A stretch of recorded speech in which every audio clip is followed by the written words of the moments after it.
Our cruise aboard the Celebrity Ascent has brought us to the edge of Europe and to one of the most unique ports in the world. Welcome to Gibraltar. Known for its towering rock, wild monkeys, and unique blend of cultures, where British charm meets Mediterranean vibes, this tiny destination packs a lot into a small space. But with only a few hours in port, the big question is, does it actually live up to the hype?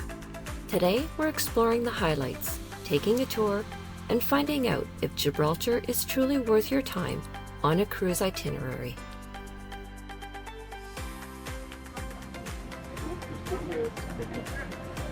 Ready for a tour in Gibraltar. There's a rock in behind. And we're on this, what they call it, a small tour. And you see small, like mini buses. So, yeah, let's see how it goes.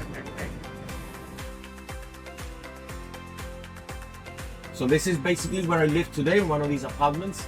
That is actually my balcony over there. Union. Because we're in British overseas territory and the UK decided to leave the European Union, they took Gibraltar with them. We didn't have a choice, yeah?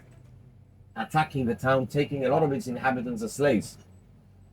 The Spanish at the time built this wall, which continues all the way to the top of the rock to protect the town from these Turkish pilot attacks. Notice we are now driving within the fortification walls into the old part of the town. Notice the picture here on the left depicting the Battle of Trafalgar. And you'll probably wonder why, what does Gibraltar have to do with the Battle of Trafalgar? Well, Gibraltar played its part. Because if you remember, the battle took place just off Cape Trafalgar, just off the coast of Cadiz. And what's your very much temperature? Summer. What's your temperature in winter? The temperature in winter, the lowest we get is about 18 degrees. Maybe it can go down to 8 or 9 in the morning. But then it steadies, and throughout the day, normally it's 17, 18 degrees. Okay, so just so that you get your bearings, ladies and gents, what we see here to the right is the Bay of Gibraltar, okay? Across the bay, we see Algeciras. That is a Spanish port town of Algeciras to your right. In front of you, we see North Africa. That is Mount Jebel Musa, part of the Reef Mountains. The coast of Morocco. It is only 13.5 miles to the nearest point, or 13.5, or 21 kilometers. Morocco? To the right, that is Morocco. Oh, right. Okay, to the right we have the Atlantic, on the left we have the Mediterranean, and here in the middle is where both oceans come together. Yeah, this is in fact one of the busiest shipping lanes in the world, with around 95,000 ships crossing the straits every year. We were lucky to have an incredible tour guide in Gibraltar.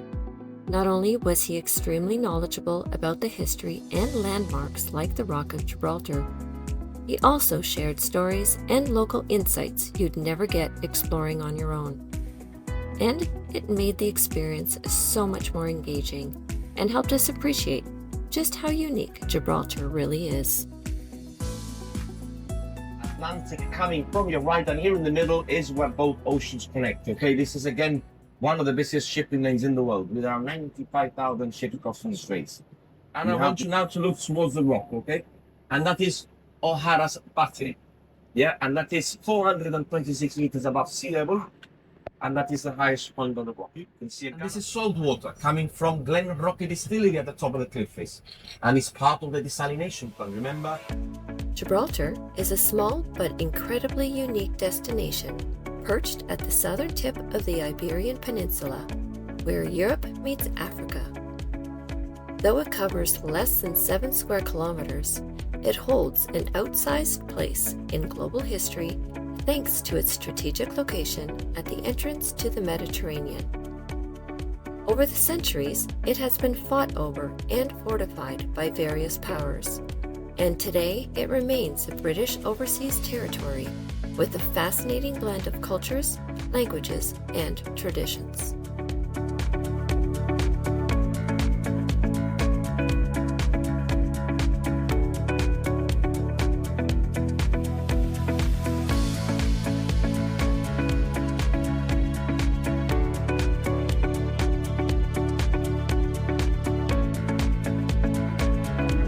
There we go. So we're on southmost part of Gibraltar.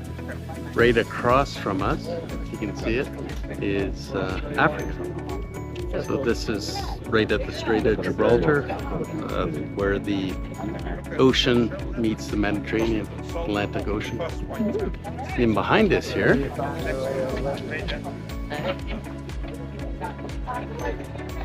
there's the rock. And a moth. Yeah. So pretty. And a little sign here. Thank you.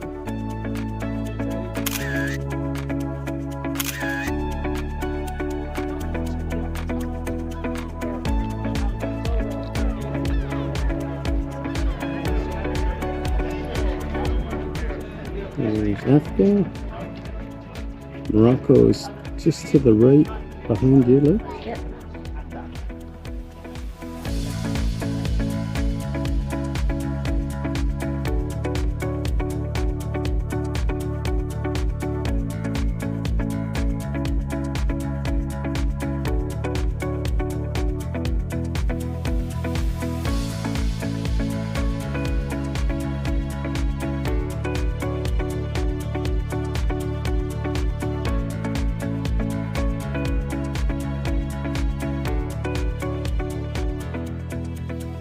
We're just at the top here, and we're going into St. Michael's Cave.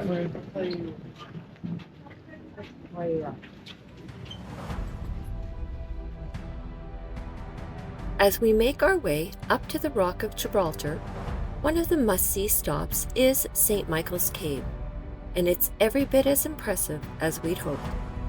Formed over thousands of years, this limestone cave is filled with incredible stalactites and stalagmites, creating a space that feels almost otherworldly the moment you step inside. The highlight here is the main chamber, often called the Cathedral Cave. It's massive, beautifully lit, and even used as a concert venue, thanks to its natural acoustics. Standing in this space, it's hard not to be amazed by just how powerful nature can be. But there's more to this cave than just its beauty. Over the years, it has been surrounded by myths, including stories that it connects all the way to Africa.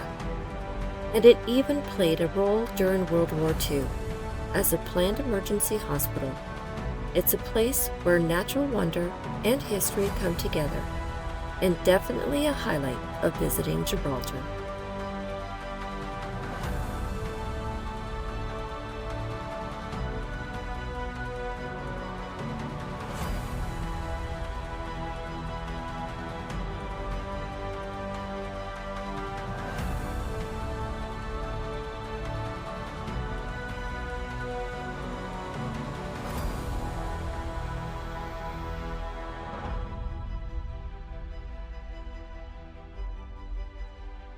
The rock is also home to the famous Barbary macaques, the only wild monkeys in Europe, adding a playful and memorable element to any visit.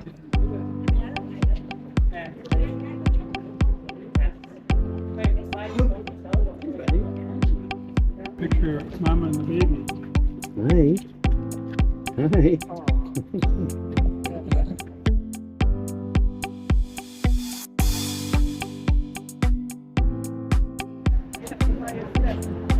We found a buddy.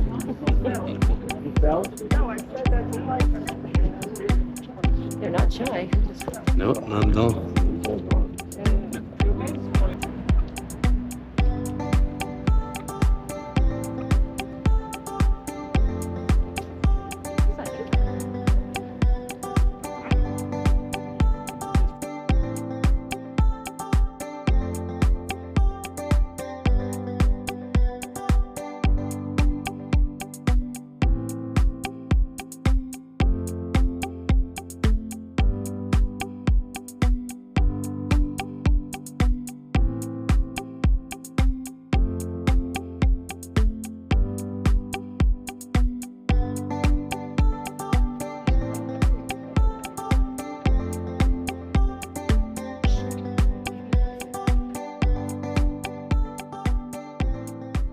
And here we have the Moorish castle here on the left.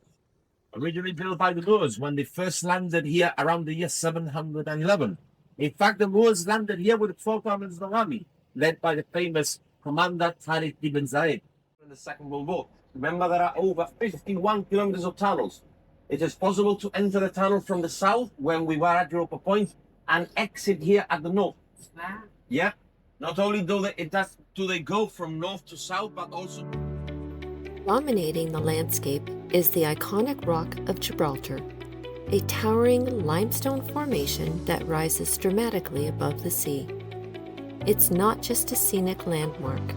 It's packed with history, including a network of tunnels carved during wartime and stunning viewpoints overlooking both Spain and, on a clear day, the coast of Africa.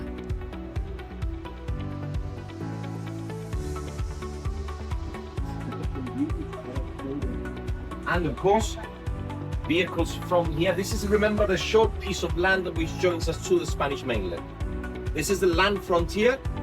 These vehicles are now, this is now very quiet. Yeah, 3:30 as thousands of people finish work. They're gonna get big queues of vehicles, motorbikes, electric scooters, bicycles heading back to Spain.